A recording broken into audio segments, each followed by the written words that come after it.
Welcome into episode 46 of the Josh Hendrickson Show. I'm Neal McCready, joined, as you might expect, by Josh Hendrickson, Chair of Economics at the University of Mississippi, otherwise known as Ole Miss. It's August the 20th. It's been a minute. This is our first show in August. We've been busy. I've had a little transition with my job. It's kept me a little busy. Had a son starting college, had to get him moved in. Josh has been traveling, had a speaking engagement. Some stuff of that nature. So this is our first chance to kind of catch up. So thanks for being with us. Really appreciate it. Josh, how are you? Doing well.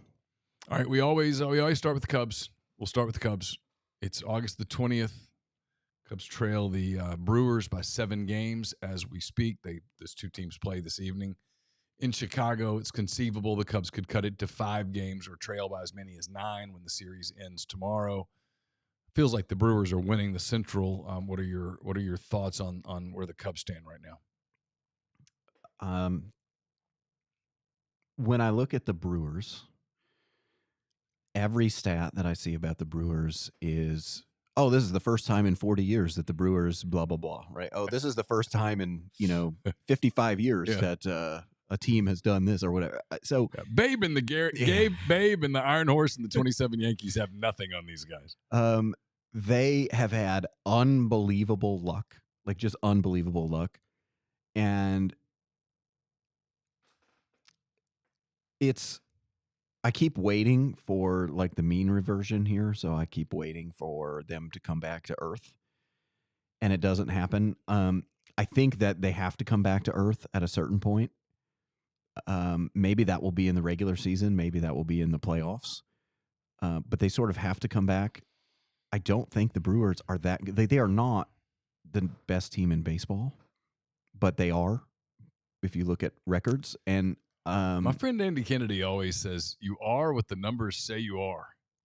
I know what you're saying, but they just win. So if you look, for example, if you look at like advanced metrics, like there's a measure called like fielding independent of, what is this? I don't know. The stat is FIP. I can't remember what it stands for. But anyways, basically it's an estimate of your ERA, like independent of like the fielding that you're getting. And so you can compare that to actual ERA. And so if your ERA is above that, that essentially means like you've just had a lot of bad luck. And if your ERA is below that, that means you've had a lot of good luck. In baseball, FIP stands for fielding independent pitching. It's a statistic designed to evaluate a pitcher's performance by focusing on events within their control: strikeouts, walks, hit batsmen, and home runs. Essentially, it tries to isolate a pitcher's effectiveness from the influence of his defense. And if you look at Milwaukee, I think 4 of their 5 starting pitchers have an ERA substantially below their FIP, which means that either they're just an amazing defensive team or they've just had remarkably good luck. And so statistically, they're not as good of a defensive team as the Cubs. Right. And so I'm inclined to think this is just a lot of good luck. And look, over a 162 game season, you should kind of revert to the mean, but like you don't always revert to the mean. And so we'll kind of see how it plays out. But I think like I'm not worried about the Cubs. Like the Cubs are going to make the playoffs. The Cubs, they had a little bit of a rough stretch. I think they're going to, they call them the dog days of summer for a reason. And it's especially true when you start off well. You're at some point you're going to experience adversity. And so I think that they have a chance to win the division if the Brewers come back to earth, but only if the Brewers come back to earth.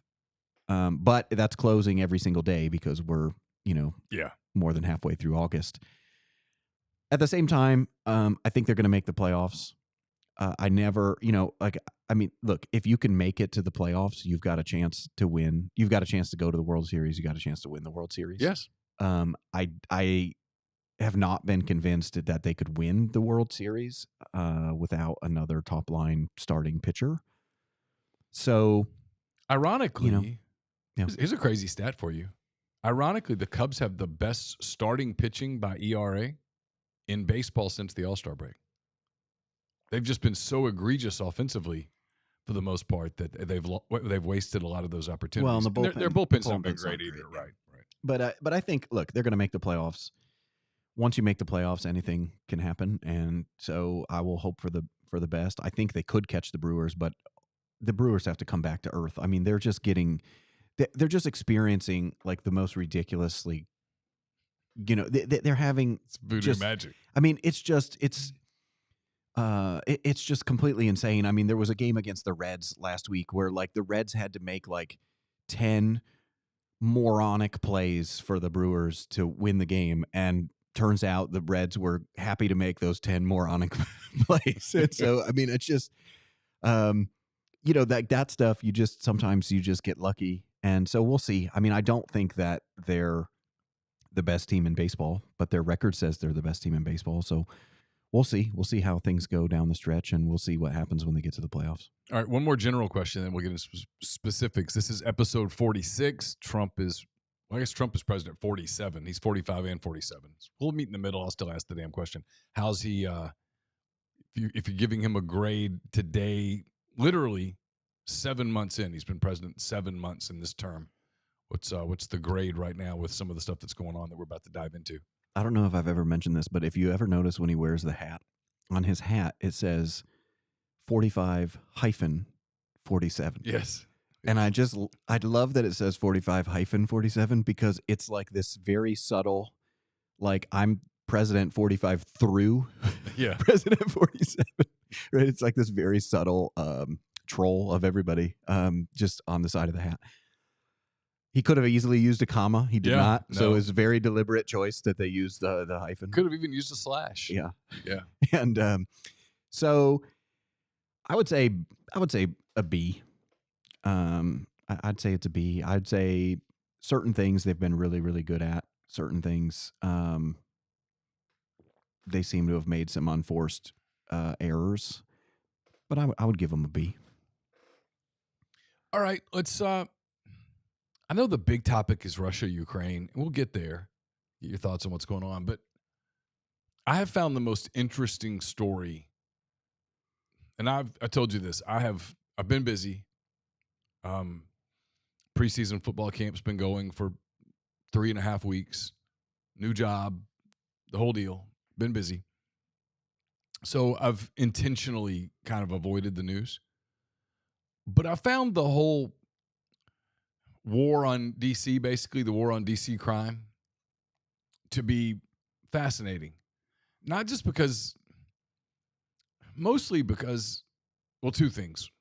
You rarely see, or almost never see, a president of the United States in a time that isn't crisis, where there aren't active riots or protests or something going on, deploy the National Guard just to say, hey, the crime's ridiculous. We got to clean this up.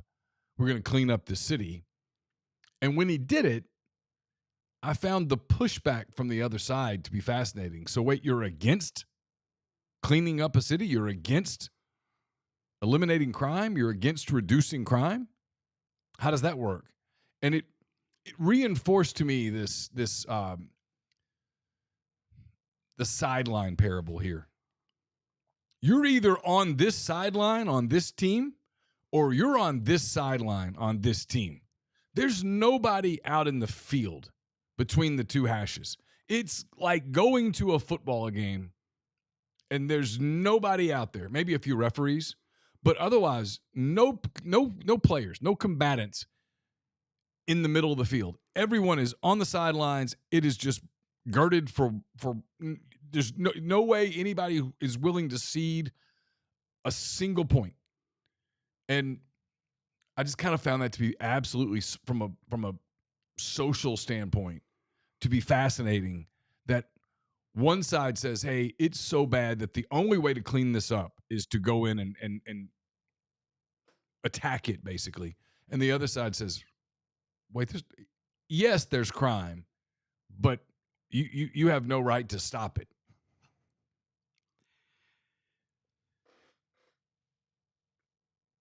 There's a couple of things here. So first, the local government in DC has always been a joke. The idea that DC should even be allowed to have home rule is kind of a joke at this point, because their local government is consistently like this. I'm not even making a comment about like the current mayor or anything like that. Well, like historically speaking, their local government has been inept. And what we've seen, though, is we've actually seen this trend. And the trend is completely insane to anybody who remembers what life was like just like 5 years ago, right? Like you go into, like I was in DC just a couple of months ago. I went into a CVS. I was there in June. Okay. And I went into a CVS, and just about everything in the CVS was locked up. Mm-hmm. That's preposterous. Like that's like you should not walk into a CVS and like have to ask somebody for a key to get, some Gillette razor blades or something. Mm-hmm. This is the most ridiculous thing in the entire world. You should not have to go ask a staff member for a key so that you can get some shampoo. Right? Now, luckily, I wasn't there for shampoo, but the shampoo nonetheless was. Do you ever use shampoo, locked up. Or do you just use soap? Just soap. Yeah. I mean, I've given up. Sometimes I'll admit this. Sometimes I'm in the shower and I look at Laura's shampoo and it's like volumizing shampoo. Makes your hair look thicker. And I'm like, son bitch, I'm gonna give it a shot. Right now. Here I go. And it never seems to work. But I always try it. I don't always try it. I occasionally try it. And then she'll find out that I tried it. And she's like, that's expensive shampoo. And you're wasting it. I always find that to be interesting. Continue. I'm sorry. But we've sort of tried, like people have tried to normalize this. It's not normal. You shouldn't go into a store and have to ask people to get stuff out from behind glass for you. It's one thing when you have like some super expensive item that's behind glass. It's another thing when everything in the store is behind glass. The other thing that's really frustrating about this is that when people cite statistics, people constantly say things like crime is down. And what you should always ask is compared to what? Right. Because sometimes they say crime is down, which means that like crime was actually like even higher last year. And so now it's come down a little bit, but so we're going to say that it's down. But the other thing is there's a funny thing about crime statistics. And the funny thing about crime statistics is that crime statistics don't measure crime. They measure reported crime. Yeah. So any crime that's committed that just doesn't get reported is not included in the statistics. So if crime is down, it could be because there's less crime. It could be because people aren't reporting as many crimes because they just know that the police aren't going to do anything about it. So what's the point? The other aspect of this, though, that we've seen in recent years that has made this problem even worse is that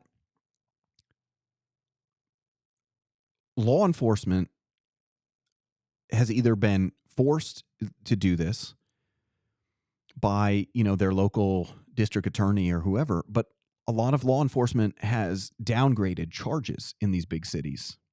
Somebody comes in and, they should be charged with the crime that they actually committed, but they downgrade it to something less significant. Well, then what that allows you to do is say, well, look at the crime statistics. Like violent crime is down.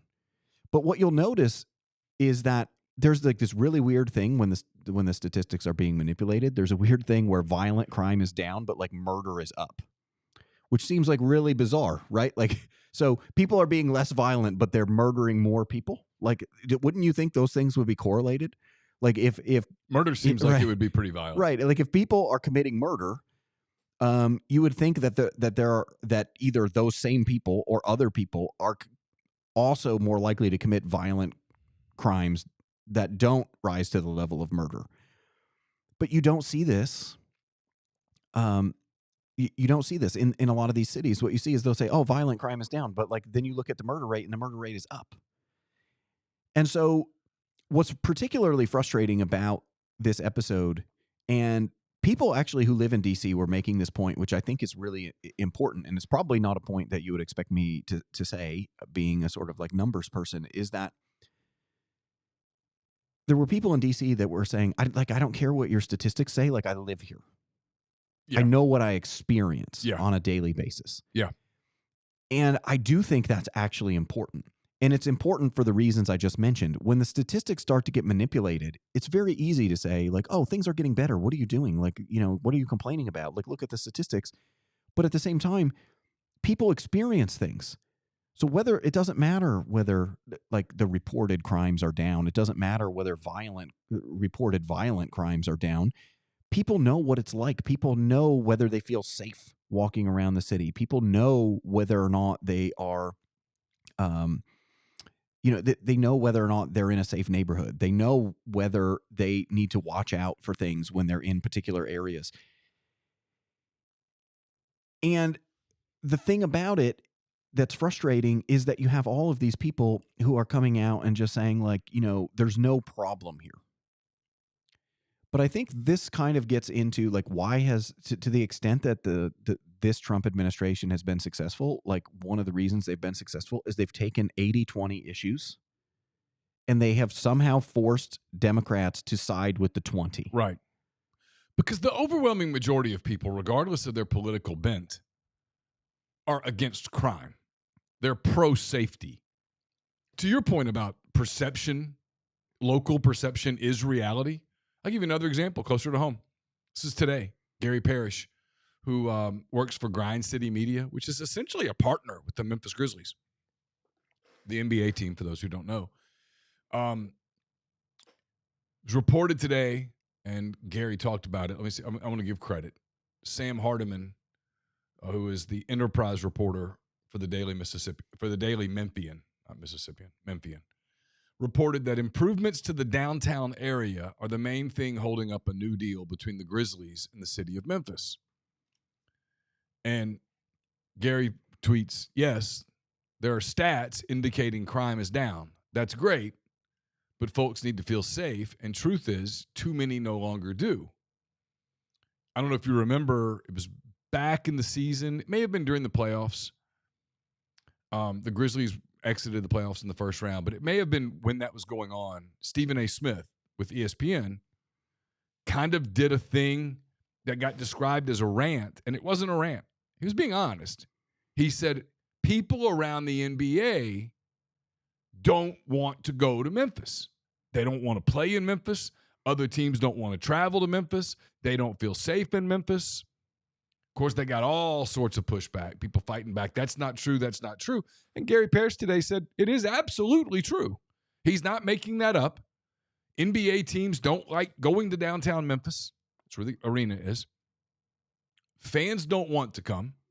And in a market that small, if you can't get suburban people, whether that's people in Collierville, Germantown, Tennessee suburbs, whether it's the people across the river in Mississippi, why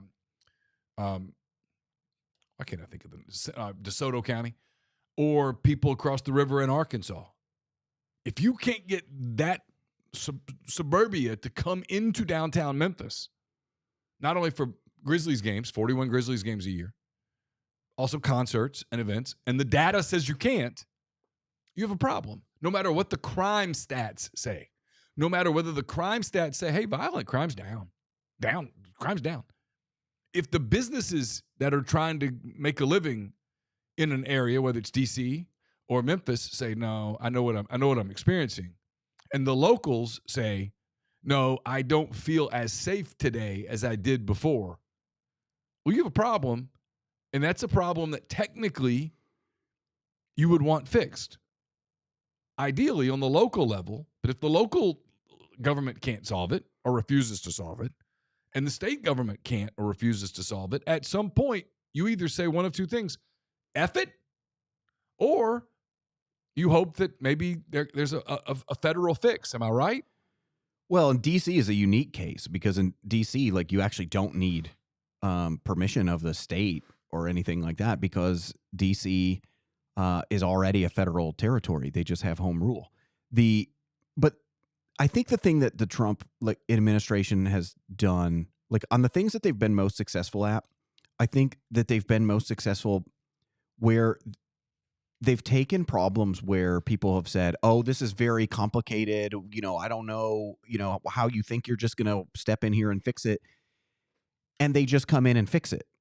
I mean, you see this with illegal immigration. You also see, in border crossings, but you also see this with DC. Like, what people are observing and what people are going to continue to observe is that having a greater police presence, having some presence from the National Guard, is actually going to deter crime.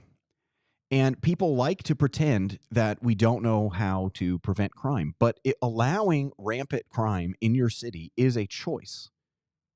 It's not just this complicated problem like, oh, how do we solve this problem? Yeah. It's a matter of actually going out and prosecuting people for the crimes that they commit, and also setting a standard where you're like, look, we're not just going to punish you for like murder, right? We're not just going to punish you for like assault with a deadly weapon, right? We're not just going to punish super violent crimes. Like, we're going to punish you for everything. Yes. Like, you engage in petty theft, we're arresting you. We're charging you. Yes. You engage in these things because when people, like, it's so bizarre to me because people think that somehow criminals are different from the rest of us. Like, if you're somebody who's out there committing crime, like, I assume that actually you do understand like the costs and the benefits of what you're doing. And we know that that's true because we see that when we vary the costs or the benefits of crime, we see the corresponding change in criminal activity that we would expect. When you start saying things like in California, when you start saying things like, well, if you steal less than $500 worth of stuff, like, we're just not going to prosecute you. And then all of a sudden you see all this retail theft just start popping up all over the place. That's not a surprise. You've basically just told people, hey, you have permission to come in and steal as long as you keep it below $500, right? And then the other thing about this is that when criminals are, there's actually like an entire literature in economics about this where it just looks at like, look, aren't criminals just like the rest of us? Don't they just look at the costs and the benefits? So what matters when you're a criminal is what is the probability that you get caught and punished, and what is the punishment that you will receive? Right. And if you reduce the probability of getting caught or you reduce the magnitude of the punishment, people commit more crime. If you increase the probability of getting caught and you increase the cost of the punishment, it's fundamental. People commit less crime. Like when you were a kid, right? If your parents said be home by midnight, and if you got in at 12:20 and your ass was home for 2 weeks, literally, that next time that you got out and they said midnight, you're rolling in at 11:50. You're in. I'm in. Hey, I'm home. Mm-hmm. On the flip side, if they say, hey, midnight's the curfew, and you roll in at 12:30, no one says anything. No one. Or maybe, hey, you were in late. Get back early. I told you midnight. That wasn't much. There's no punishment there. Got a brief little talking to. When I tell you midnight, I mean midnight. Okay. Well, that next time that you're out a little late, you're like, nothing's going to happen. They might yell at me tomorrow morning. But I'm not losing anything. I'm not losing any privileges. Supposed to. No, the next time you come back, 12:30, that's it. Give me the keys to your car. You're not driving for a month. You're not going out for a month. You're going to school, practice or whatever, home. That's it. I'm gonna tell you now. I realize it's a different deal, but it is the same principle. You're going to be less apt to violate those rules because those rules have consequences that suck. Well, we had this experiment. Like, we ran the experiment. You had all of these DAs around the country who decided to relax a bunch of things. Oh, we're not going to charge you with the crime that you actually committed. Yes. We're going to charge you with a lesser crime, yes. Or certain crimes we're just not going to punish at all. These kinds of things. We ran that experiment in every one of these cities. Failed miserably. The crime went up. In every single one of these cities, people were committing more and more crimes. And you can say, oh, well, and you can point to some statistic and say crime is down. Well, here's the thing. If you say we're not going to prosecute people for stealing less than $500, every single time somebody steals less than $500, that's a crime, but it doesn't show up in the statistics because nobody's reporting it. After a certain amount of time, nobody bothers to report it because they're like, well, the police aren't going to come do anything about it. And so the idea that, I mean, it's indicative of lots of things that we talk about on the show, which is that you see something with your eyes, and there are a subset of our politicians and virtually the entire media that says, no, you didn't see that. No, you didn't actually see that. That didn't happen. And then when you confirm that you did see it, and they finally relent and say, well, you saw it, but it's a good thing you saw it. It's a good thing that it happened. Yeah, we get the look, this is not happening. Then we get, well, it's happening, but it's not really a big deal. And I don't know why you guys made a big deal about it. Because it's not, it's not that big of a deal. Like, yes, we should have admitted that it was happening, but it's not that big of a deal. And then it quickly moves from that to, actually, it's great that this is happening. We should have been doing this all along. And that's how the media narrative progresses on all of these things over time. But the thing is that it desensitizes everybody to all of these narratives because it's so preposterous. It's so completely ridiculous that why would anybody, why would anybody believe, the narratives that they're coming out with when they're literally telling you what you're seeing with your own eyes is simply not happening. But it's a good thing. All right, let's because you're right about this 80-20 thing. I'm not even sure it's 80-20. I think what hurts, I think what's hurting the Democratic Party today is, while Trump certainly has had some fumbles, no question, no way around it. They've not capitalized in any way. An example, in my opinion, is Trump's back to being somewhat out of control at times on social media. And instead of not even pointing that out, instead of beginning to change your messaging with potential presidential candidates for 2028, instead you've got Newsom almost parroting Trump in a less effective way. Like, if you're going to do that, sir, you need to be good at it. Because no matter what you think about Trump, and I think it's insane that he does it. I think he hurts himself greatly with his tweeting. But he is funny at it. Like, you'll read those tweets and you laugh out loud. Like, it's you can't believe this is the president of the United States of America, but it's funny. Newsom's not even funny. And he's not the president of the United States of America, so he doesn't have the same reach. No one's emerged on that side as a calm voice of reason. And I think Trump, you might disagree with this. I think Trump, through some of his bluster, some of his social media stuff, has created a bit of a vacuum that someone could fill there. I'm not saying that person would immediately become the leading candidate to be the next president of the United States at all. But I don't think anyone's filled that spot at all. Pete Buttigieg tried a little bit, but I just don't think his candidacy, if he even has one, is ever going to really get traction. I don't think that's possible. Not in 2028. So Newsom's a guy that the Democrats seem to want to fill that role. He doesn't do it. Walz is off the deep end. He can't do it. And we've talked about Harris. I mean, that's not realistic. So to me, that's a failure on their part. The football term, the running back keeps putting the ball on the ground, and it stays there for a few seconds, and then an offensive lineman recovers it, and the drive just continues on instead of capitalizing on turnovers. Well, I mean, I think the thing, though, is that for a long time, politicians in both parties got away with just saying stuff, period. Like, as long as politicians were just saying stuff that people wanted to hear, that was sufficient. It was sufficient to win you elections. It was sufficient to get things done. I think the most important thing about Trump's presidency this time around is that whether you like what they're doing or not, they are actually doing the things that they said that they were going to do.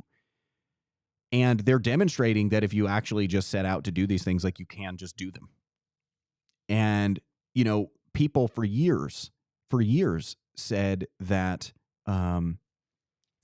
people for years, would just say, like, oh, you can't solve this border problem. Like, we've got a huge border. Like, people are just sneaking across the border. Like, how are we going to detect these people? All that kind of stuff. Like, this is a really complicated issue. Like, we can't possibly, do anything about it. And then he's just like, no, we're just going to close the border. And they close the border. And then every month, like, they're saying, like, oh, fewer border crossings, this month than ever. And, they say, like, oh, crime is it's just a fact of life when you live in a big city. You live in a big city, that's just, that's the risk you take. You have the crime. And then he's like, no, actually, we're just going to have more resources and we're going to stop the crime. And I think that, one of the same thing too is, for years, my entire life, Republicans have been saying, like, oh, we've got to dismantle the administrative state. We've got to get rid of all of these things. And, like, has he dismantled the administrative state? No, but he's cut a lot of funding for a lot of things that were complete wastes of money. Like, he actually went in there and not only, like, and, people mocked this because they were like, I'm still upset about the Peruvian. I mean, the Peruvian cartoon book, that has been a major loss to the author. But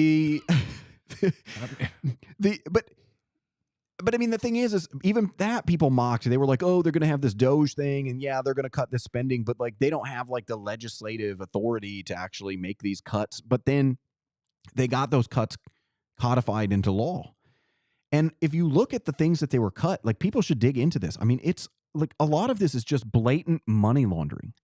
It's blatant money laundering. What happens, like, the best case for limited government is actually not, like, some big, broad philosophical case. I hate to break that to people. It's not like you're not going to necessarily convince people philosophically that you want a limited small government. The case for a limited small government is that the larger that the government gets, the more corrupt it becomes. Like, that's an inherent just fact of life. And Sure. We see this because when you look at all of these organizations, we had all of these agencies in the government that lots of people never heard of or assumed were just doing, innocent work. And basically what these things were is they were money laundering operations. The federal government would give money to this federal agency. That federal agency would turn around and give that money to NGOs. Those NGOs were run by all of their friends. And then those NGOs are skimming all this money off the top and then spending it on other things, sometimes filtering the spending through other companies that they own or other companies that their friends own and all these things. It was one big, giant money laundering operation that was going on in a lot of these agencies. And, Republican presidents and politicians for years have been saying they were going to do this. They never did it. And then he comes in and does it. I think this is actually the biggest threat to all of these politicians, is that he's actually demonstrated that, like, you can actually do the things that you say that you're going to do. And so if you can actually do those things, why should I vote for anybody who just talks a good game? Like, if they're not going to do any of the things, then why should I believe them? And, people can be upset and people can say, well, I don't like the things that he's doing. Well, fine, but that's a separate issue, right? The issue is that if you're promising to get things done, when you get into office, you actually have to get things done. Because if you don't, why should I ever vote for you or your party ever again? And I think that's the kind of fundamental thing. And that's what's making it hard for the Democrats, because I'm not sure that they know how to attack him. Because if they could just turn this into a philosophical debate, if they could just turn this into but his tweets, like, if they could just do that, they probably could gain political traction. The problem that they're running up against is that, A, he's taking 80-20 issues and he's taking the 80 side, and they refuse to go along with that and just say, hey, we're in favor of that too, right? And instead they take the 20 side, which hurts them. But then the other thing is then the things he says that they're going to do, they go do them, which then voters look at that and it's like, okay, but you're saying that's bad. You're saying, like, we shouldn't be doing that stuff, but, like, you're not going to do anything. Right. Like, when you get into office, you're not going to do. And I think people learn this too, by the way, because one of the important things is in the first Trump administration, when they put tariffs on China, the Democrats were losing their minds. This is a terrible policy. Like, why are we doing this? Why are we alienating China? Like, this is a huge mistake. This is not the way to deal with China, blah, blah, blah, blah, blah. And we heard all that. And there were all these philosophical arguments about here's a better way that we could deal with China. Here's a different thing. And then the Biden administration got in. And they kept all the tariffs. In fact, they increased some of the tariffs. And the tariffs they did get rid of, they didn't get rid of the trade restriction. They replaced a tariff with a quota. So instead of levying a tax, they limited the quantity that it could be imported. So the idea here is that eventually voters see this for what it is. And they're like, okay, but you say this is a bad idea. And you say that you're going to do things. But then you get into office and you don't actually do them. And you say this is a terrible policy, then you get into office, you don't even reverse it. You say this is a terrible policy and you're philosophically opposed to it, but then what do you do about it? Yeah. And I think that's the problem. It's we have a political class who for a long time was able to get away with just saying things. And as long as they were saying things that people wanted to hear, people were willing to give them the support. And then those people, when they didn't do things, they would always say, those pesky people in the other party, they wouldn't let us get this done or whatever. And people will go, yeah, that's right, those pesky people in the other party. But the problem is when somebody comes in and just does stuff, this blows things up. I mean, this is actually one reason why I think Trump was just marched straight to the nomination again. There are lots and lots of factors, but one of the things is that people saw that when the things that he was saying he was going to do the first time around, whether or not he did them, he at least made every attempt possible to do them and wasn't and yeah, he was complaining about obstructionism and all these other kinds of things, but they were trying to plow forward with a lot of that stuff. And I think that a lot of politicians just haven't done that. And we're at a point, and you can get away with that when things are going really well. When everybody feels like the country's moving in the right direction and they elect a president who promises X, Y, and Z, and you don't get X, Y, or Z, people are forgiving of it, right? It's the people in the other party. The economy's awesome. Yeah, and everybody's good. And they're just but would life be better if we could have got X, Y, and Z? Yes, but things are pretty good. That's not what's going on right now. People are complaining about lots and lots of things. They want those things to be fixed. And there's only one person who's actually saying, hey, I'm going to fix them, and then actually taking steps to do that. Now, you can disagree with the steps that he's taking, but you can't disagree with the fact that he's the only one who's actually taking action on a lot of these things that people want action taken on. All right. He is definitely attempting to take action on the conflict between Ukraine and Russia. Since we last met, here really in the last week, he flew to, I believe, Anchorage, Alaska, met with Vladimir Putin. When that didn't get instant results, not really sure what the media expected, by the way. There was no part of me that thought, okay, well, they'll meet, they'll sit down, have a coffee or whatnot, and that'll be the end of that. But he met with him, came back, and within, a couple of days, Zelensky, the president of Ukraine, came. Most recently, the president of Finland came. And apparently he and Trump found a common love for golf.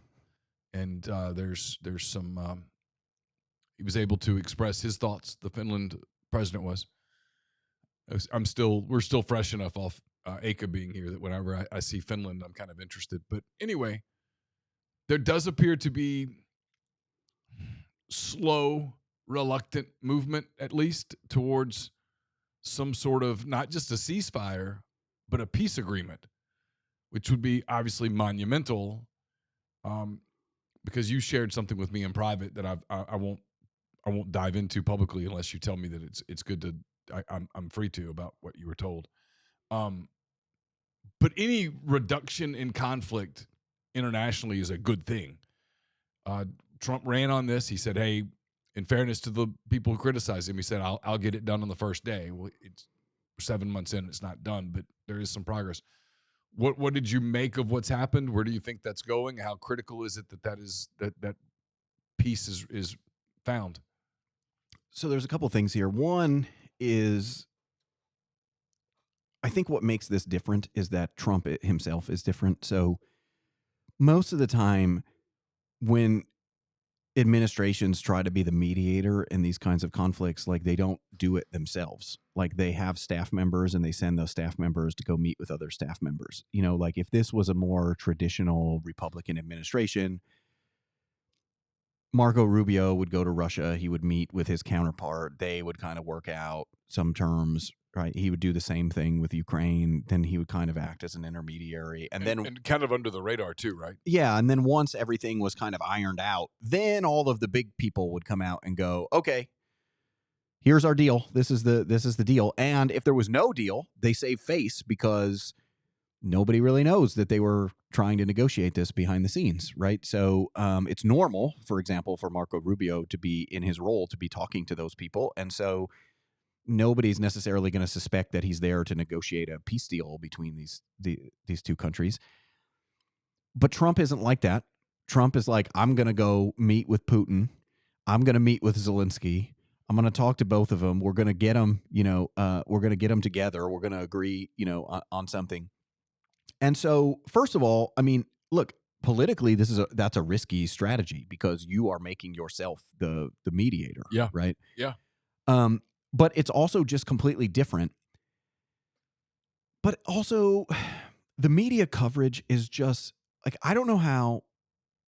Maybe they are, but that raises the question of like who's watching. Is what I was going to say is. Like what? I haven't turned the TV on this. Literally, I've relied on two media publications. I've relied on the Wall Street Journal primarily and the New York Times to a lesser degree. The media coverage of this stuff is so exhausting. Like it's just like you listen to them and you just want to give up. Like you're just like, why? Like what is life about? Right? When you listen to, because they have zero information. Yeah. And when they have zero information, they never admit that they have zero information. But you can tell they have zero information because of what they're reporting on. Like there was a report where they were like, Press Secretary Leavitt walked out of the meeting with Putin and she had big eyes. Yes, I saw this. I did see this. And her face looked ashen. Okay. And it's like, what? Like what? Like, are we literally supposed to take that as having, first of all, I'm taking your word for it that that's what she looked like because you didn't provide me with a picture. Right. Second of all, what are we supposed to learn from that? What are we supposed to learn? Well, what they want us to learn is, oh man, Trump must have got steamrolled by Putin, right? And it's like, okay, so what happened? Oh, we don't know. Like we weren't in the meeting. We weren't in there. We were not privy to the. She could have been under the weather. I mean, it could have been. Well, but could have been anything. But here's the other thing: is this is a trick. So, back when I was an undergrad, I had a job. I mean, she wasn't masked. No, she took the flight. If she just would have worn the mask, she wouldn't have looked so ashen. Yeah. She would have felt better. So when I was an undergrad, I had this job. Just 2 weeks to flatten the curve. I had this job that required me to drive around. Okay. And so I would have to drive from like different businesses to different businesses. And so it's incredibly boring, like to be in the car for that long, unless you got something to do. And so I started listening to talk radio. And my dad hated Rush Limbaugh. Like he hated Rush Limbaugh. Although later in life, he kind of was like, you know what, I was kind of wrong. He was really amusing. I just didn't get it. But like I'm in the car and I got to listen to something and I would listen to him and I would listen to him like really for entertainment value because one of the things that he did, and this is why they hated him so much, is one of the things that he did is every day he would play a montage. Like his staff would put together a montage of all of the major media coverage of whatever event would happen. I remember this. And the montages would always be like this. President Trump today met with Vladimir Putin and his press secretary looked ashen following the meeting. And then it would cut to the next one and it would be like, President Trump today met with Vladimir Putin and his press secretary looked ashen today. And then they would just go through this whole montage and you would realize that like every single network used the word ashen. Yeah. A word that, yes. And you're like, no one says ashen. Never. No one says Never. ashen. No I mean, one. when was the last time someone said, hey, I'm really worried about John. He looks kind of ashen No, today. no one says that. No one says that. But not only does no one say it, 30 people don't say it like simultaneously. Simultaneously in a description of the exact same event. Like they just don't do it. And this is where media hate me. Yep. Josh, is that I understand. Now, in my world, they're not talking points, but there's a definite herd mentality with media. No question. And at that level, where they're all in the same bubbles and probably all in the same email chains and that kind of thing, there's simply no deny. You'll never be able to convince me that there's not talking points issued to the networks and then therefore out to the people who work for the networks. These are the messages we're saying. These are the words. And frankly, they're not smart enough to go, hey, let me find a synonym for ashen so it doesn't look like I'm saying the exact same thing. Well, the other thing, too, is like the reason they all sound the same is I'd bet my life on that, yes, by the way. Well, they're coordinating because like if you ever, the best source, like the best way to understand how people who are covering campaigns and presidents and things like that, if you ever want to understand that really, really well, what you do is you find there will always be some kind of reporter that's covering like a campaign or a presidency that's not really a reporter. Like they're like an author or something like that. Or they're just like, they're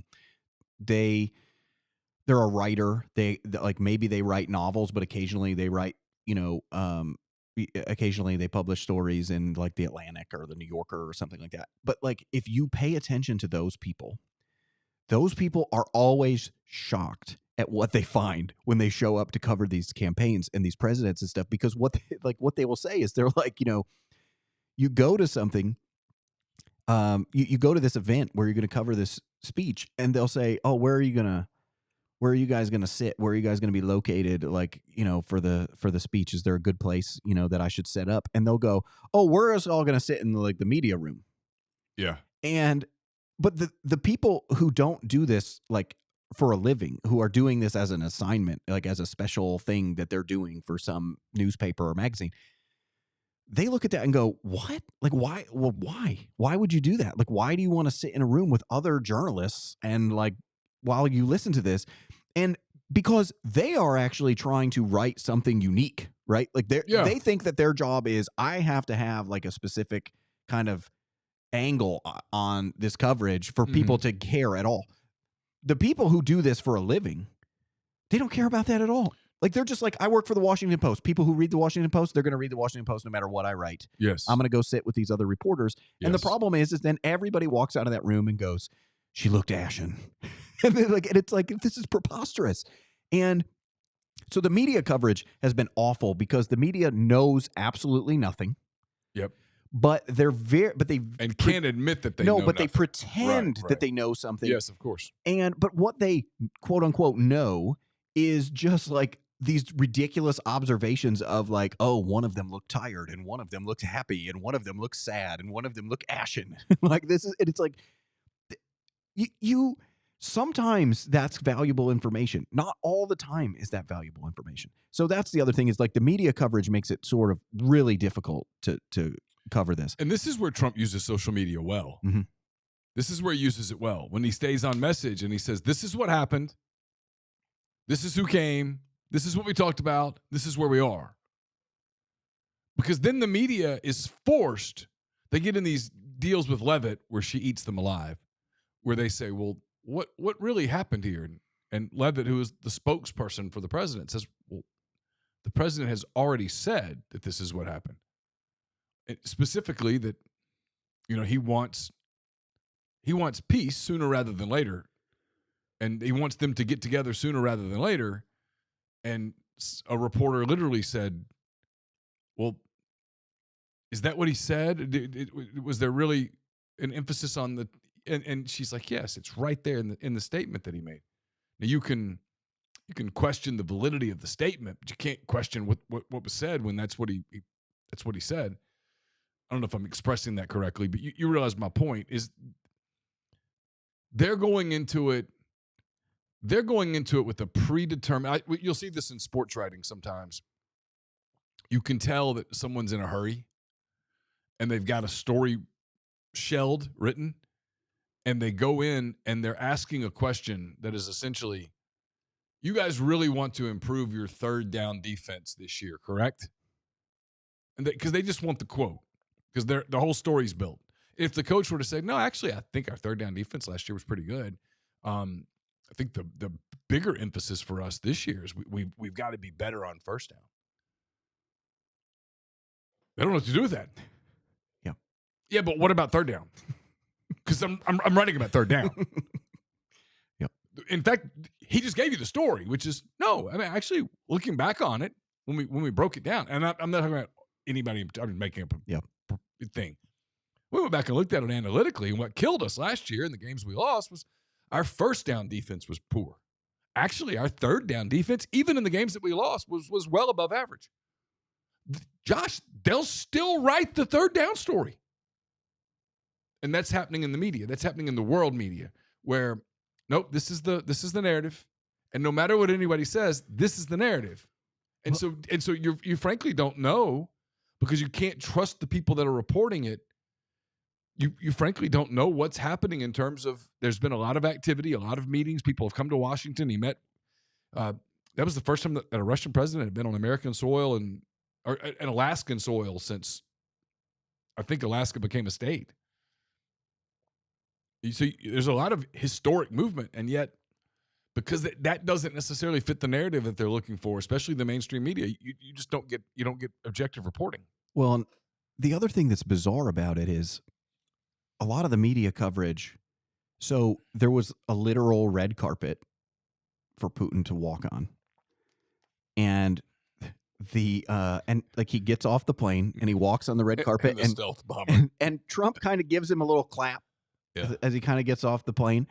And the media runs with that as Trump was clapping and rolled out a red carpet for this guy. And, and it was just like, it was just such like a blatant, like, like he's just like, first of all, they can't get past the Russian hoax.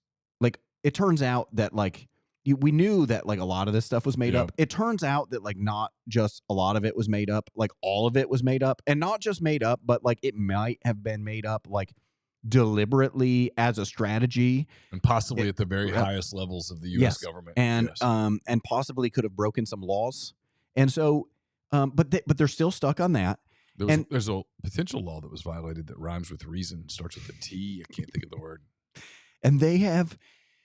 And so like but this is kind of what's bizarre about it, right? So it's true that Trump kind of like did a little clap. It's true that they literally had a red carpet for him to walk across. It's also true that he flew a B-2 bomber over his head immediately. Like, and it was a very deliberate like show of power. Like it was like, like it kind of startled Putin, right? Like it kind of startled him. Like he clearly was not expecting. That was a coincidence? No, he clearly was kind of like, what, like what just happened? And you see Trump kind of look at him and just kind of like laugh it off, like, I'm just messing with you or something, like, but the thing is it's like, you don't know, like he can say, oh, I'm just messing with you. If you're that guy, you're like, what, like, was that a threat? Like, were you, you can laugh it off, but it sort of, it seemed like a threat. But the funny thing is like they talk about the red carpet, they talk about the clapping, they don't talk about the B-2 bomber like flying over his head.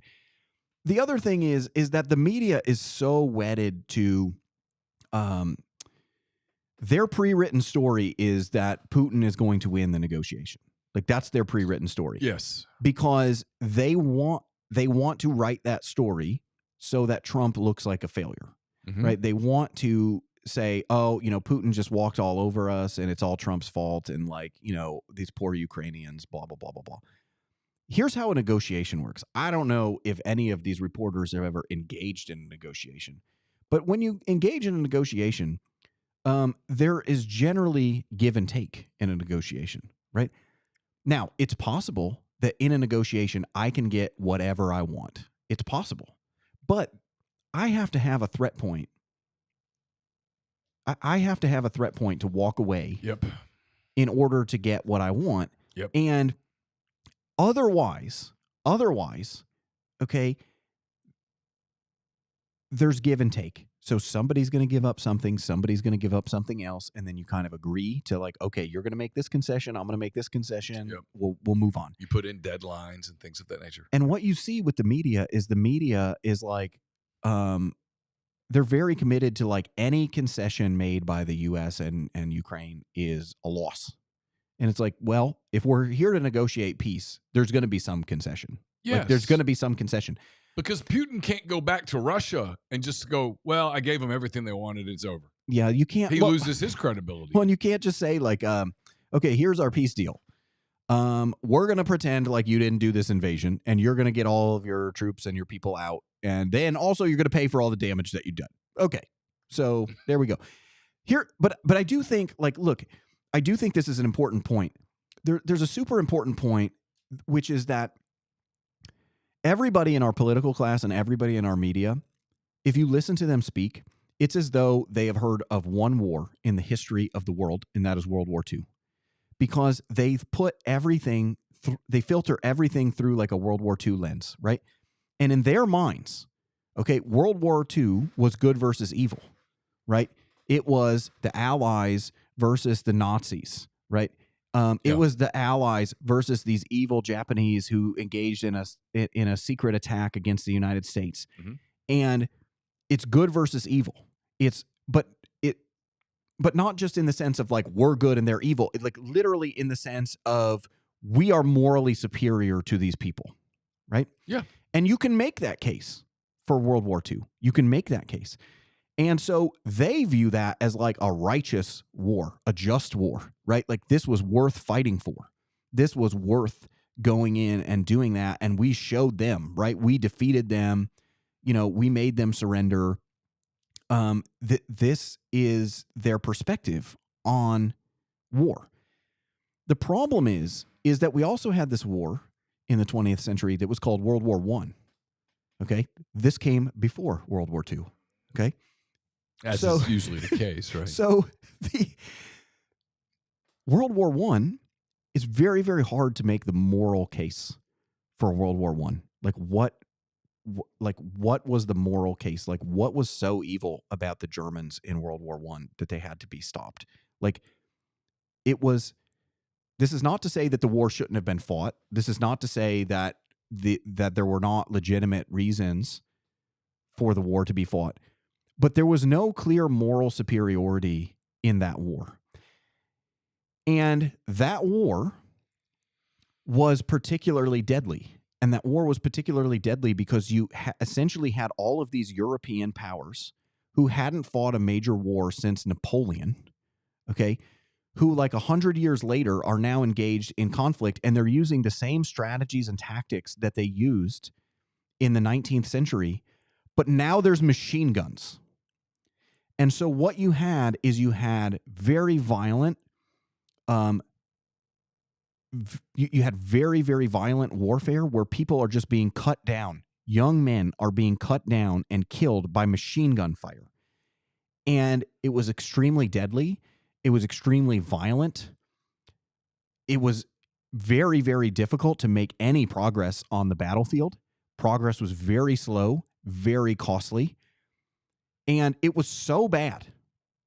World War I was so bad that when they negotiated the peace, they imposed a peace.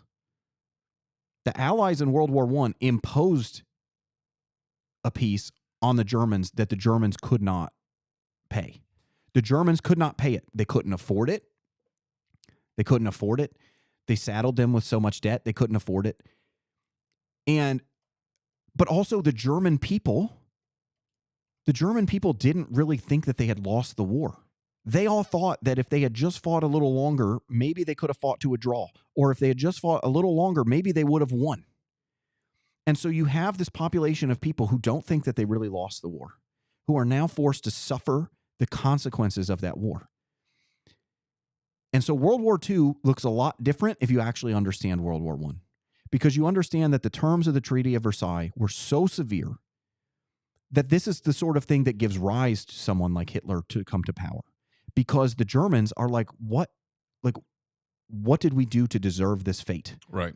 And somebody comes along who is promising, to restore, German superiority, who's promising to rebuild your economy, who's promising, to establish, the broader German empire, right? If you don't understand the history of Germany, if you don't understand World War I, your view of World War II is a lot different.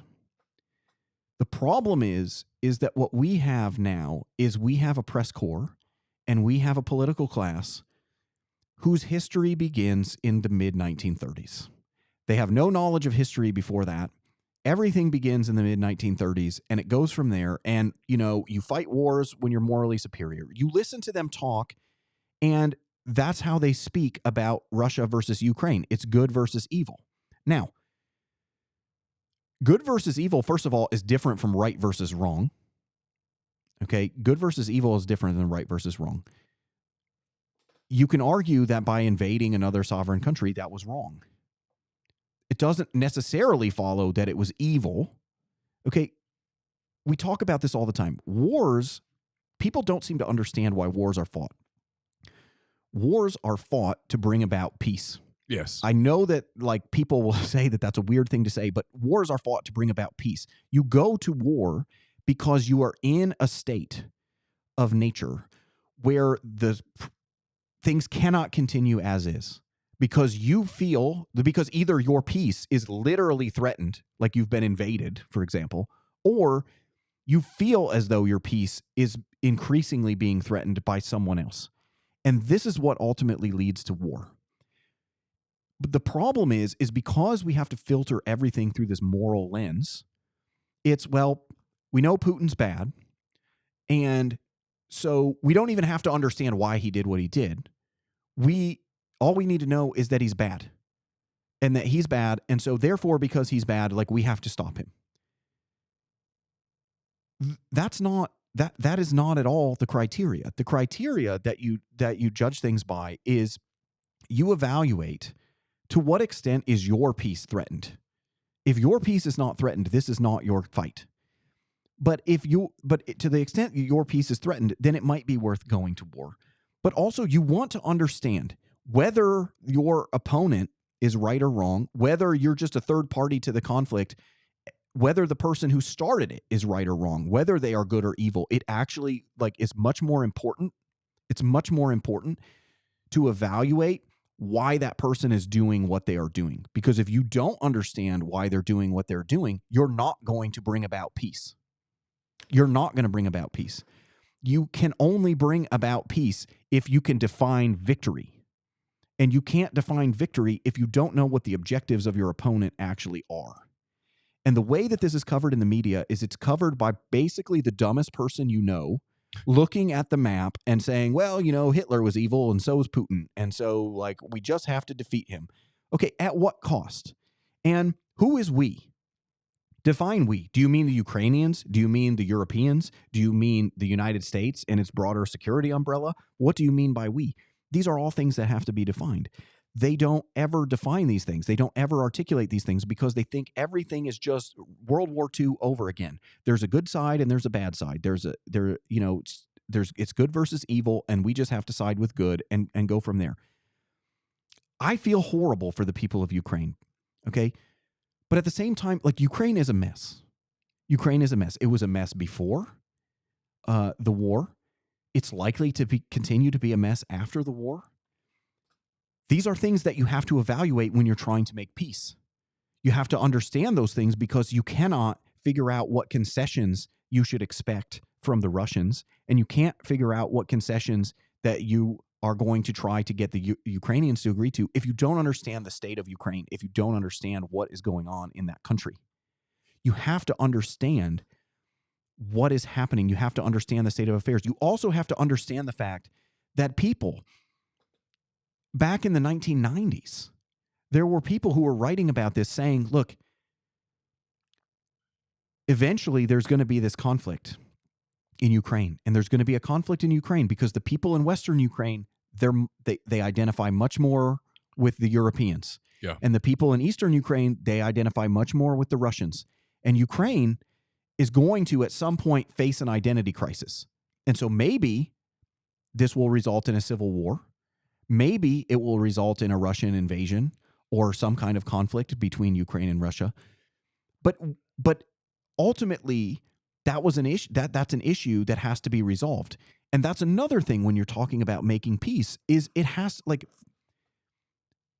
people in the media, another thing they don't understand is that peace is not made on a sheet of paper. You can sign a peace treaty. That doesn't mean that you have peace, because the paper is only as good as, like, that agreement is only as good as the paper that it's written on. Yeah. You can, like, I can sign a piece of paper, but that doesn't mean that I'm now bound by this, right? This is international conflict. I can sign a piece of paper agreeing to peace, and then if I just make an excuse as to why you violated that peace, I can go right back to war with you tomorrow. And so, but the problem is that the media has fallen for this forever. They've fallen for this forever. And they've fallen for this forever because they don't understand human nature. They don't understand human history. They don't understand war. They don't understand any of these things. You see the exact same thing my entire life. This is also going on again. My entire life, the media just applauds to no end U.S. presidents who make peace in the Middle East. Does anybody actually, like, return to that issue and actually figure out if they've made peace in the Middle East? Do you know how many Middle Eastern peace agreements have been made during my lifetime? And yet they're still at war. Israel is still fighting with the Palestinians. Wasn't there a big one, like the SALT Treaty or something? It was Anwar Sadat and Menachem Begin signed the big treaty with Jimmy Carter was president, yep. late in his presidency, I believe. And you have these peace agreements that are signed, but they don't actually bring about peace. There's still not peace in the Middle East. We just witnessed a small-scale war between Israel and Iran. Yeah. But what about those peace agreements? Like, people seem to think that, hey, we just need to create an agreement. The important thing here is that the reason that those peace agreements have not brought about peace is that what brings about peace is victory. That's what brings about peace. But a victory where the victor is clear. Yeah. And the terms are clearly defined. Yeah. You can't just declare victory. I mean, this was the problem in World War I, is it was, well, Germany, you lost, and so it was your fault. And so now we're going to punish you. But the Germans didn't feel like they lost. They feel like they got sold out by their leadership. And so that's not a true victory. That's a victory on paper. But there was always going to be some conflict. There's always, now that doesn't mean we're going to have a Holocaust. It doesn't mean we're going to have, like, the scale of World War II. But that was not going to be a durable peace. And so when it comes to... Because a vacuum was created. Yes. And wherever you create a vacuum, something will fill it. Yeah. And so when you look at this conflict, the important thing here is not whether Trump can get a peace agreement. That's not the important thing. The important thing... Can he actually get an end to the conflict? Correct. In peace. Exactly. And so there actually has to be... there actually is going to have to be some type of agreement where that's going to end the conflict. Where you're not going to have Russia do this again in 3 or 4 years, right? So, but the media is so focused on this. I mean, the reason I like your sports analogy is because I think this is actually the problem with the media. The media treats like a peace treaty. They treat something like a peace treaty. They treat that like they're watching Ole Miss LSU, right? Like, they're just like, who's gonna win, who's gonna lose, right? And also, it's not just like that, though. It's not just because they're not even an impartial observer. It's like they're covering Ole Miss LSU, but like they're also secretly an LSU fan. Yes. Right. And so if LSU wins, this is the greatest victory of all time. It's a glorious victory. And if LSU loses, it's like, well, it's because they made mistakes, right? And like, if they just wouldn't have made the mistakes, and that's how the media covers these things is it's basically like, okay, the narrative is going to be that Trump has gotten run over by Putin. And but then if it's not that he was run over by Putin, it's going to be, well, Putin's not really agreeing to this. This isn't really what he wanted. And so we should expect this conflict to go on. And so that's the other thing is the media, they're just too ignorant to actually evaluate any of this stuff. And they treat it with zero seriousness. Like, it is a lot more serious to negotiate a peace treaty between Russia and Ukraine than it is to determine, whether Kentucky is going to beat Arkansas. Like, this is like those things are very, very different. There might be some analogies. There might be some similarities. That doesn't mean that we treat them with the same level of importance. Yes. And so I don't know if you've noticed in sports media, as media has gotten more provincial. And look, I've benefited from this provinciality, so I'm not complaining, but I am observing there are so many media outlets that cover sports now, and I think this is pervasive in news too. That's the reason I'm talking about it. They have two plays in their playbook. One is the team I cover is awesome, and then if the team is awesome, hey, bonanza. But if they're not, everyone's out to get us. Those are the two plays. It's the damnedest thing. I watch it from like this perspective going, okay, well, they're probably not awesome because no one's awesome. And everyone's not out to get you because that's absurd. And so nothing you do has any accuracy, but because it feeds a certain element of a fan base. And I'm not talking about Ole Miss necessarily, although it kind of applies. But this happens across, we see it with cable television. There's two plays. There's never a nuance of, well, actually, here's how this happened. This is what this is. The likely resolution is this, and it's a matter of, can you get these people to agree to this? Right? It's the sports analogy. It was, Alaska State. They play football. And you've gone all year, all preseason. They're awesome. You guys aren't going to believe how awesome Alaska State is. And then week 3, they lose to middle Minnesota. And suddenly you need to go, well, turns out they had some issues up front. Turns out a couple of injuries were hurt. They lost that receiver to the NFL, and they really didn't replace him. And turns out that, they just kind of weren't on the same page. Maybe too many transfers because everybody was coming to Fairbanks to play. Whatever. Instead, it's, oh, no, we just got screwed. It's clear that the league didn't want Alaska State to win. And if you say that enough and your fan base goes, well, that's palatable. I don't know if I'm making any sense, but that's where you go with. And so suddenly you have this complete lack of truth anywhere. And it doesn't really matter, like you said, with football. Like, who really cares? Like, it's a game. I mean, everybody would love for Ole Miss to go 12-0. And if they do, awesome. If they don't, the sun continues to rise. Everybody moves on. You saw it just last year.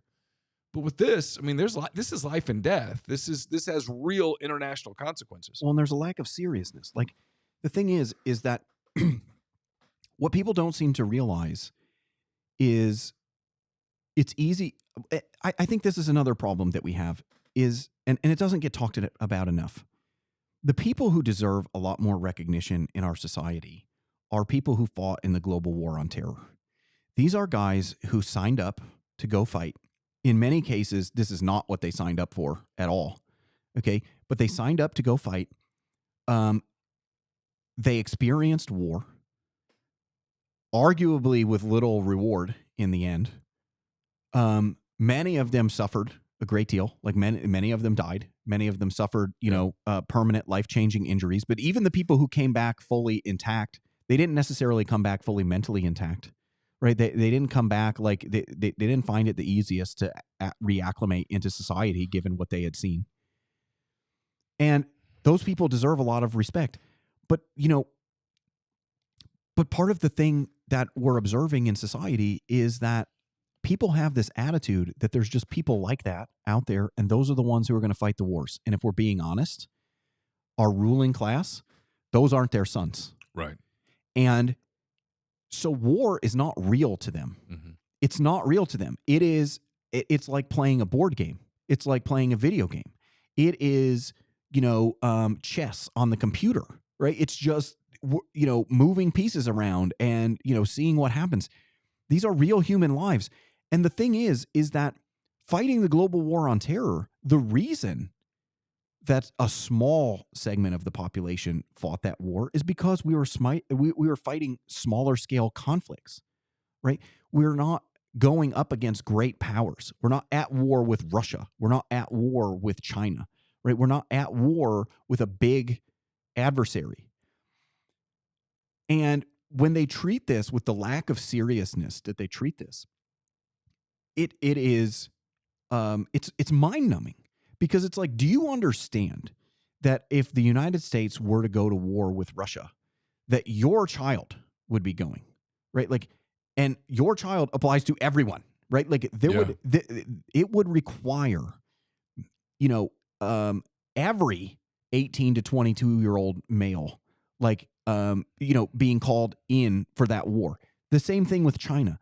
These things, like, you have to think about those things when you are making decisions. These are people's lives. These are people's, these are people's children. You have to think about that sort of stuff. But see, that helps to crystallize things, because if you can think about that stuff and then you think that war is still necessary, then that might be a good sign that, like, you're actually fighting for the right reason, or you're actually fighting because you do feel threatened and you don't think that you can live peacefully under the current circumstances. But if you're not taking that into account, then you are not taking into account all of the costs. And by definition, if you're not taking in all of the costs, then you're much more likely to go into that conflict, and you're much more likely to fail when you go into that conflict, because things that are very unexpected are going to happen. But even with that being said, even when war is worthwhile, even when war has to be fought, even when you feel like you have no other option, things are never going to go as planned. Things always go unexpectedly. This is like the nature of war. Like, you can plan, but this is what, when people celebrate D-Day, part of the celebration, yes, is that it was successful, and that, and that this brought about victory for the Allies and all that kind of stuff. What you're really celebrating, actually, and that doesn't get enough attention, is you're celebrating that you planned this attack. You did this meticulous planning, and you were actually able to carry out your plan successfully. So many times in war, so many times in history, things don't go as planned. And when they don't go as planned, that can make you susceptible to losing the war, to the tide completely changing, and now all of a sudden you're losing.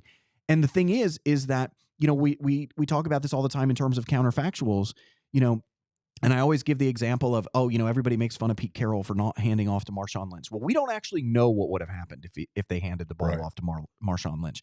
Everybody just assumes that the counterfactual is Marshawn Lynch marches into the end zone, the Seahawks win the Super Bowl, parades in Seattle, right? That's what everybody assumes. You don't know that, because if they lined up in a particular formation, the Patriots defense might have said, they're running with Marshawn Lynch, and we just have to make one stop to win the Super Bowl. And they're perfectly capable of doing that. They're in the Super Bowl. So you don't know that actually they would have scored. And so it looks like you made a bad decision. But here's the thing. D-Day was amazing. And had it been successful, people would have applauded. Oh man, everyone was looking for Lynch, and you basically threw a change up. Yes, and the planning for D-Day, and the plan, the actual, the planning and the execution of D-Day, it deserves that credit. But part of the reason it deserves that credit is because it went as planned for the most part, right? Yeah. That they didn't have, all of a sudden there was this unexpected turn of events. As Will points out, I'm paraphrasing a little bit. We're not having Bay of Pigs Day, right. And so I think that's the thing, is that you have to assess these things. You have to think about these things. These are incredibly important. And this is the most serious thing that there is. This is the most serious thing that there is. And the other thing is, you can't take for granted what the United States is today. You look throughout history. Where's the Roman Empire? Sweden in, the early 1700s had a Baltic Empire.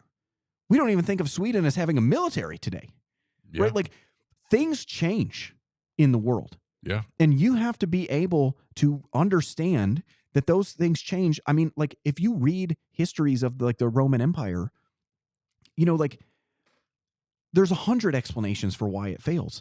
But like, one of my favorite explanations is like Montesquieu's explanation, which is the Roman Empire failed for the same reason that it succeeded. Like, it was a place that had this unbridled ambition.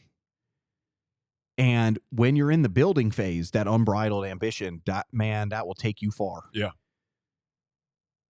But what happens? Look, where does that go exactly? Like, once you've conquered all of these people, where does that go? How do you harness that ambition? How do you reward the people who have that ambition? What's left to accomplish? And so when you think about these kinds of things, like, you have to be thinking about that. When you're thinking about the United States being involved in this conflict, you have to be thinking about these big picture things. Like, what does the United States look like in 50 years? What does the United States look like in 100 years? What is our place in the world? And so when you're thinking about this, yes, you're trying to get a peace negotiation done, but you want actual peace. You don't just want something on a piece of paper. And to treat this like this is some, like this is some sporting event, or like this is some competition to see if Trump can outmaneuver Putin, or whether Putin can outmaneuver Trump. Like, I agree that that's an element of the story. It's not the entire story. And also, what gets lost in this is, like, how many Ukrainians have died? How many Ukrainians' lives have been uprooted by this problem? And so, like, how dare you, as the U.S. media, dictate to these people what they should be willing to give up and not give up, like, in negotiating, Yes, to try to end this conflict? Literally, Ukrainian men ripped from their places of work, ripped from their homes, taken against their will to the front of the lines, never to be heard from again. And you have to, who are you, Washington Post reporter, to sit there and say, like, oh, you shouldn't be making any concessions? Like, they don't treat any of this as real. They treat it as though they're watching a movie. So it's because they live in a bubble. Absolutely. They literally live in a media bubble. Absolutely. And more often than not, it's the one thing I give the Trump administration. Like, Caroline Leavitt, no matter what you think of her, the way that she pushes back against some of these media people is literally the first time these people have ever had any pushback in their lives. They work in a bubble. They all sit around. I'm just telling you guys the way it works. Most media people hate me because I say this out loud, because it happens in sports media too. Oh man, that was brave. You're so brave. You're the bravest of the brave. That story was incredible. You took on, you see it in sports media, like there's a handful of national people. One of them just got canned. Let me take a minute to feel bad. Okay, I'm over it. They all go out, and when you'll see them, like, at dinner. It's the same. They literally hang out together. They never talk to, like, people that are on beats or whatever. They're national people. They all, oh wow, that story you wrote on Saban was just incredible. It's just amazing. Oh, well, I have to tell you the story that you wrote on Ryan Day and his depression. Wow. Moved me to tears. And they just kiss each other's ass. That's what they do. And so you get this in national media too. The White House correspondent people, that they're supposed to compete against one another. They're not competing. They're all, with a couple of exceptions, they all work in that world. And so yeah, they're oblivious to what's really happening. They don't. It's why, like, the DC, to make full circle, they don't go to the parts of DC that have problems ever. They live out in Vienna and McLean and those areas, and their kids go to the same private schools, and they go to the same dance academies or play on the same travel baseball teams. Literally, they're just people. They do the exact same things everybody else does, but they operate in a complete bubble. And they just happen to cover monumentally important stories, but they don't cover them any differently than the guy that I just said covers his college football team.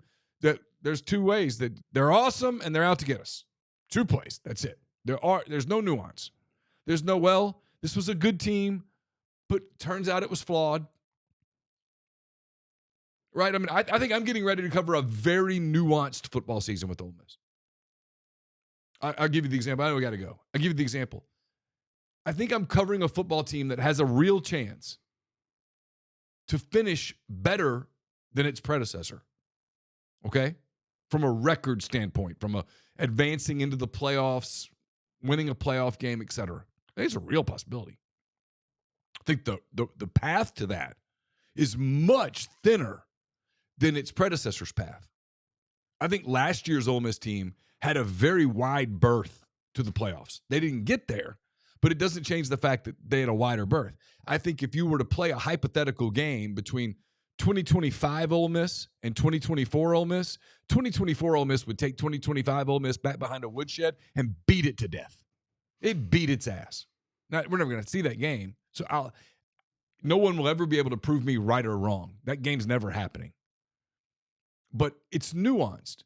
And so in a world where this team that's about to start playing games in 10 days, in a world where they don't achieve what their ceiling is, the explanation for that will be pretty nuanced. Last year, it was just kind of had bad luck. Needed a running back, had a key injury. Turns out when Henry Parrish Jr. went out against Arkansas, that was a big loss because it killed him against Florida. Just didn't have the one. This will be far more complex. This will be more, I wonder if everybody else emulating their roster building system weakened them at a couple of spots. There will be a lot more there. And you'll have to revert back to, well, turns out they were really built for 2024 and maybe built for 2026, and this was the season that was in between. And again, it's about sports, so who cares? But there's a level of nuance that's going to be required. Because even if this team, let's say this team goes to the semifinals nationally. I'm telling you, this team's not as good as last year's team. It's a different set of circumstances. Does that make sense? Yeah. It's going to require this. There's a path, but the path is much thinner, much more precarious than last year's path, where it was kind of a wide open interstate to get there, and they just lost control of the car. No, but I think it's a good analogy, because the thing is that you can always rely on lessons from history. You can always rely on lessons from the past. You can always recognize patterns of behavior and all of those kinds of things. But you also have to recognize what's also unique about the situation. And you have to recognize what could potentially go wrong, or what things that in the past they weren't all that important that now are all of a sudden important. And so you have to have that. You have to be able to do that. But I mean, I think that's indicative of what we've been talking about on all of these issues, is that the media is actually just kind of too lazy. Yeah. Like they're not, like they create a narrative. And then once they've created the narrative, then they kind of just run with whatever narrative they've created. I mean, this was actually one of the things when I became an economics professor. One of the things that was bizarre to me is I would start getting random phone calls in my office from like reporters, and they would say, "Oh, hey, like, I don't think the guy works there anymore, so I'll just say, like the organization." One of the people who used to call me is Mississippi Public Broadcasting used to call me all the time. And this guy would call me and he would say, "Hey, I'm working on this story about X and I want to get your perspective on it. So I would like to ask you some questions." And it was very clear to me every single time that he had kind of a narrative in mind for his story. Had his third down story written. And he was looking for a supporting quote. And so what I would do is I would kind of, I would say, well, that could be right. But in order for that to be right, like, this is what's going to have to happen. And if that doesn't happen, then this is what's going to happen, and that kind of thing. And we would talk on the phone for 30 minutes. And he would just use "that could be right." We would talk for 30. No, it's even worse than that. It was even worse than that, because what would happen is I would talk to him for 30 minutes. At the end of those 30 minutes, he would say, "Oh, this was so great. Like, I'm going to call you whenever I have a story. Like, I appreciate talking to you so much. I'll let you know when the story comes out. And then the story would come out and there would be a quote from like some economist at like Southern Miss or something that's like, yes, that's what's going to happen. Right.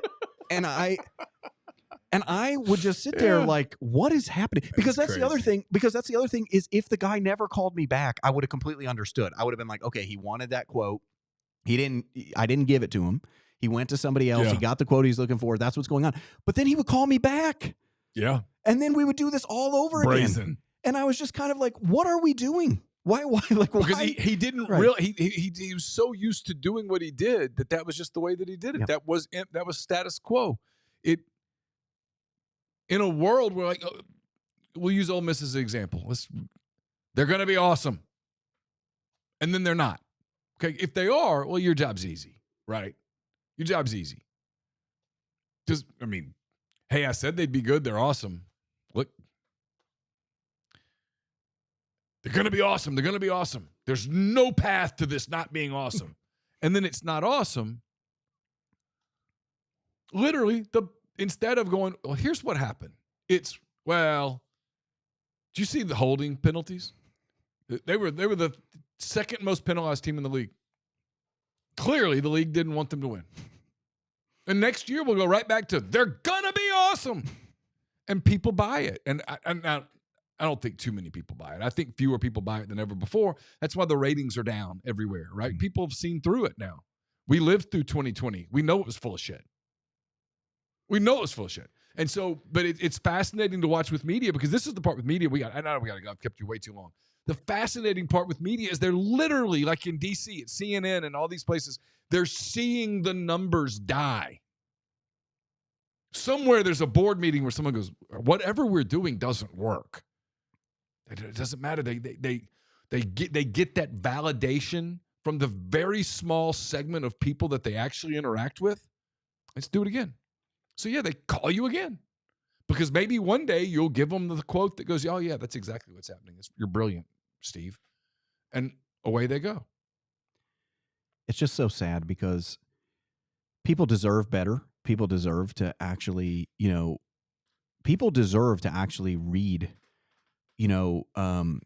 like some in-depth discussion of like what was really going on behind the scenes. And people deserve to get this take that's not like, hey, everything went great or everything went terrible or like Trump is really bad or Trump is really good. Like people deserve to actually get like inside information about what's going on from good reporting. Yeah. And that sometimes that reporting is going to, sometimes the reporter might like the narrative that emerges. Sometimes they won't. But like a good reporter is going to run with it anyway because that's the real story. Yeah. That's the information that they have. Yeah. What happened inside the meeting? How did the meeting get set up?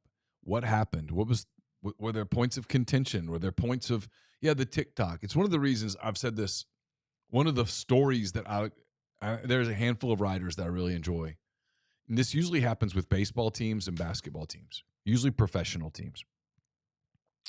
At the end of a season, like the Minnesota Timberwolves, because one of the people that covers the Timberwolves is great.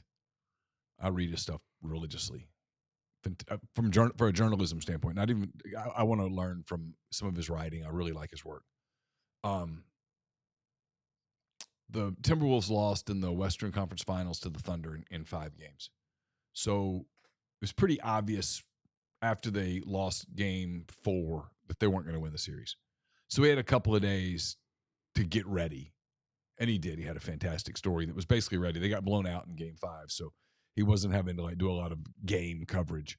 He had this very detailed story that came out with behind-the-scenes stuff about where the season went well, because obviously they did well enough to make the Western Conference Finals for the second year in a row. But for the second year in a row, it wasn't enough. For the second year in a row, they ran into a team that was a better team. And it was talking to people behind the scenes about, here's why this team's hit a ceiling. Here's why there's reasons for optimism. And here's why there's some reasons for concern. Ownership and their ownership's not completely committed to paying the tax. You're going to lose some guys. Anthony Edwards is only 24. It was very nuanced. And I finished it with, oh, man, that was great journalism. It was no part of me, and I'm a Thunder fan, right? I mean, there's no part of me that was reading that going, No, I was reading it going, this is fascinating. It was like and that was really strong. And to have that type of, you get that type of access professionally that you don't get. That's what bothers me about some of the White House stuff, is that I know how it works because I'm friends with people who have worked in the press room at the White House. If you'll do your job correctly, you will get behind the scenes stuff. You will get truth, but you have to work for it. And then you have to be willing to print it, even if you don't like it. And from a national media standpoint, that's a shame. It's a shame that you can read far more detailed, nuanced TikTok autopsies, if you will, of a season than you can an international summit. Well, this is the saddest thing, I think, to me, is like one of the hopes that I had after this election kind of ended, and there seemed to be this like mellowing out period after Trump won. One of the things that I kind of hope for is like that the media would kind of change course. And look, the existing people were not going to change course, but if you start getting rid of editors, you start getting rid of particular reporters, you start getting rid of people, and you start rebuilding these staffs and you start doing it the right way, I thought maybe there was a chance that would go on, because I thought there's no market for this anymore. Like the Trump 1.0 media narrative, media coverage, like there's no market for that anymore. Like, I mean, there's like the hardcore Democrat, right? But that's a small audience. That's like 15 to 20% of the population. And not all of them are watching cable news and reading the Washington Post. Right. And so I just thought, like, there's not really a market for this. And it seemed like maybe there was going to be a little bit of an effort to do that. And now, as you fast forward, you realize that they haven't changed course at all. They're still incredibly mediocre. They're not doing the job that they're supposed to be doing. They're still too concerned with whether Trump is winning or losing. They're still too concerned with whether they can just, whether the walls are closing in, right? Like they're still stuck on all of that stuff, and it's just like it's just so shifted exhausting. to a different narrative. It's one of the reasons, as we wrap, it's one of the reasons that I've gone from I'm not particularly interested in the midterms to I'm absolutely fascinated by the midterms, more from a media standpoint than anything else. Because they've convinced themselves that history says that an incumbent president is going to lose and lose and lose. And yet some of the polling data that's coming out now is like, maybe not. The most interesting polling data that we talked about on the last show, I think, was young people who traditionally lean left, the people who were most impacted by the COVID bullshit, are leaning right. And it has nothing to do with Trump. It has to do with you screwed them. And they're pissed off, and they learn from it. And I think if that happens, if the midterms go, it'll be skewed by Washington as a big Trump. It'll be skewed by Republicans as a big Trump win, and I think that would be missing the point. I think it will be I think it's a seismic shift, and I think media plays a role in it because young people don't trust media, and they used to, they don't now. Well, and it's also important to remember that 10 years ago, the media narrative was demographics are destiny. The Democrats are going to win forever. Yeah. Because the Republicans are older voters. Those older voters are going to start to die off. People were already sort of moving towards Democrats, which they were not really moving towards Democrats. That was the popularity of Barack Obama, which is another fascinating thing that we'll have to get into at some point. And there was this incredibly racist assertion that all blacks will vote a certain way. Exactly. It was, well, not only that, but not only will these like older voters who predominantly vote Republican be dying off, but there will be all of these like black and Hispanic voters that will just vote for Democrats because who else would they vote for? Right. And because they clearly can't think for themselves and decide who they would want to vote for. And the remarkable thing is now to fast forward 10 years and see that all of the trends are different. Like Hispanic voters are moving towards the Republican Party. Young voters are moving towards the Republican Party.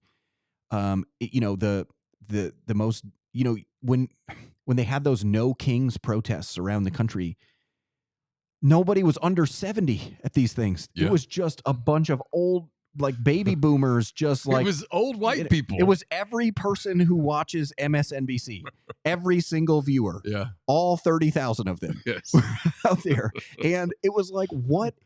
Like it was. Rachel Maddow said, "Those are my people," except those are not her people. She wouldn't want to hang out with those people. No. And so, like, look, it's always important to keep that in mind, because that's the other thing is all of these media narratives, when it becomes the conventional wisdom, it's almost always wrong. Josh, great stuff. Thanks to everybody in the stream. Will, Matt, Austin, all of you for participating. Really appreciate it. I know I didn't involve you as much as we usually do, but we went way long. We'll be back in a couple weeks. Grind, Rye, everybody else that was part of it. Thank you. I'll put this up in podcast form here momentarily. Thanks to you, Josh, for the time. Talk to you again soon. All right. Sounds good.